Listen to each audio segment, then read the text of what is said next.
everyone, welcome back to my YouTube channel. Today's video is going to be about tips to start shopping secondhand. So if you have never shopped secondhand before, it can feel like this overwhelming, daunting task.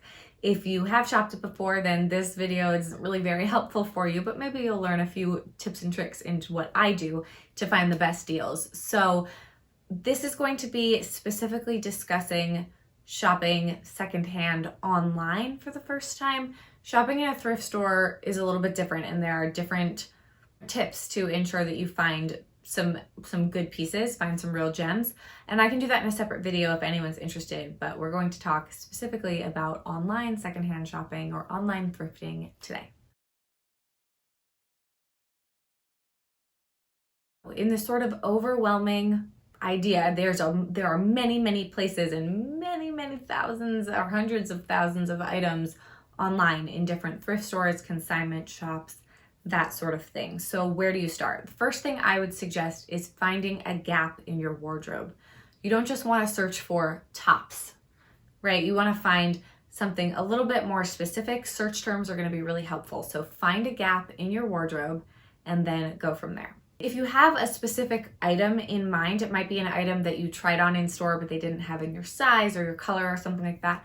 That can work too, though looking for a specific item might mean you have to exercise a little bit more patience and you won't have as many choices. You're looking for something very specific, but that is a nice way to kind of dip your feet into the online secondhand shopping world as well. The one nice thing if you are looking for something very specific is it does kind of give you a chance to try out a lot of different stores.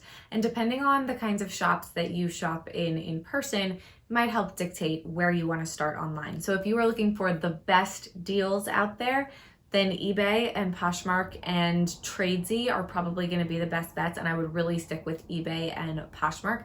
And I'm specifically, of course, thinking clothes here. If you are someone who shops in more upscale boutiques, then I would say something like The Real or Linda's Stuff, Dare Collective. Those might be the places to go. For bags, if you are not used to secondhand shopping, then I would start with something like a Fashion File, something that everything has been authenticated for you.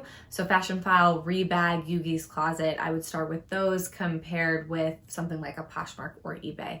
But with clothes, you don't have quite as many options. So I would stick with The Real if you're looking for something that is going to be more designer, and then mid-tier to designer to more cheap stuff. Linda Stuff kind of has everything. You can find higher end stuff on Poshmark and eBay, but it's a little bit harder. So I would stick with those ones. Or again, if you're looking for something that's going to be cheaper, then Poshmark, eBay. ThredUp works as kind of a middle ground one too. Sometimes people suggest Depop. I actually find Depop really hard to use in terms of like search filters and things. So I would kind of skip that one. But if your style is a lot more like trendy Gen Z, then you might have some luck on Depop. And if you're not in the US, I would potentially think of Vinted as well. I know people in Europe that use that one, but Depop is more global. eBay is more global. Poshmark has expanded to a few other places besides the US. And then I believe that The Real and Linda Stuff do ship internationally.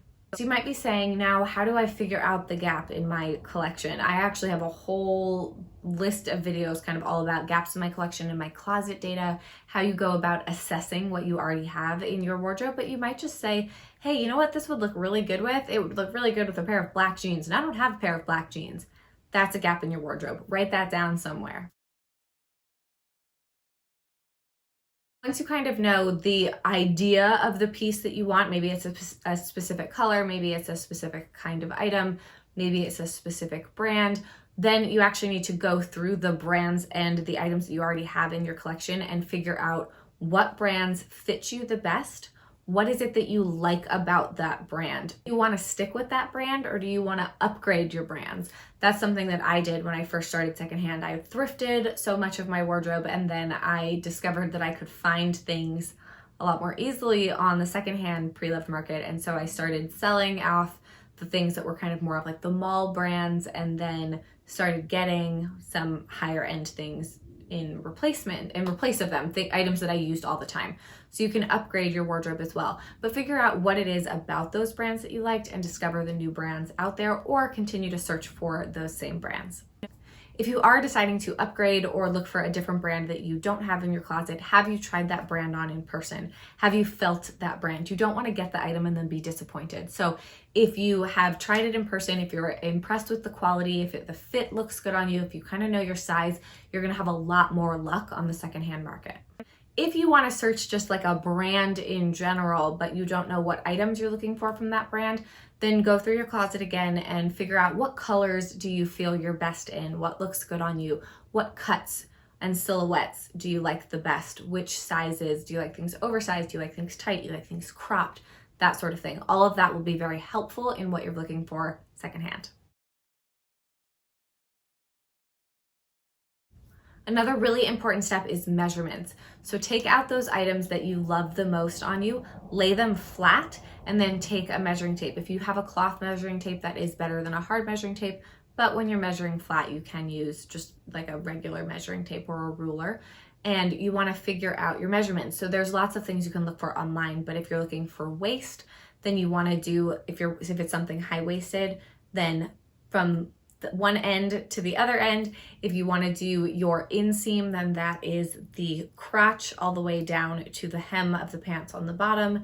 If you want to do the rise, then that is that same crotch point, that middle crotch point where the items kind of come together like a T, the seams, that is where you measure from. That up to the front, the top front of whatever it is that you're looking for is the front rise, which is most of the time what people are talking about, the rise.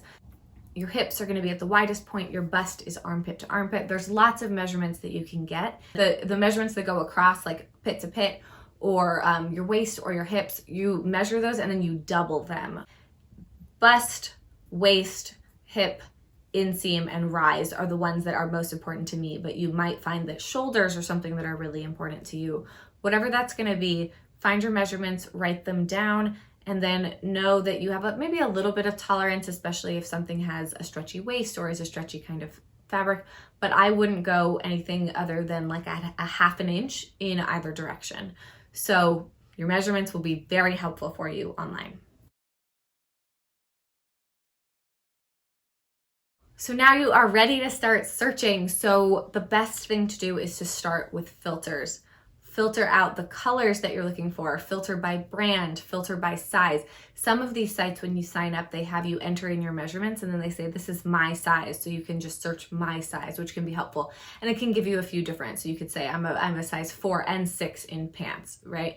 That is a nice thing to have. So you don't have to repeat the search with every different little filter. Don't expect to just type things into the search bar and magically have them come up, because a lot of people don't put all of that information in the title.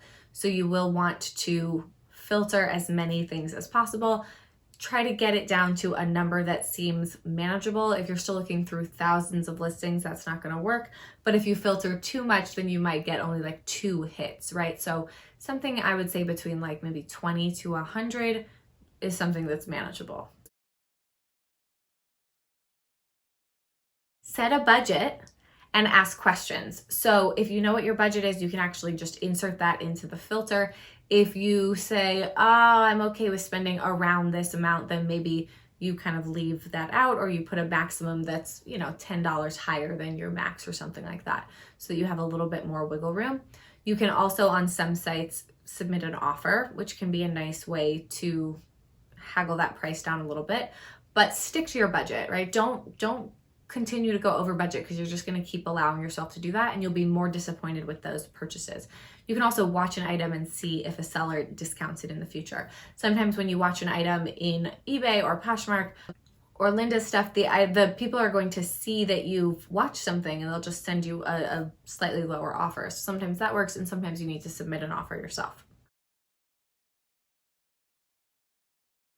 Look through the pictures really carefully, look through multiple items, and don't be afraid to ask questions, especially about measurements. The amount of wear that an item has. Anything that you have questions about, reach out to the seller, because if they don't answer you, then it's probably not a seller you're going to want to work with. Someone who is more active and is answering you is someone who is going to be taking more care of the garment that they're sending you and make the whole experience run more smoothly. I like to save a bunch of items in my watch list if I'm looking through a lot of things, and then after I've kind of narrowed down and just saved the ones that I like, then I can go back and really just compare things side by side a little bit and figure out which item I actually do want to submit an offer on.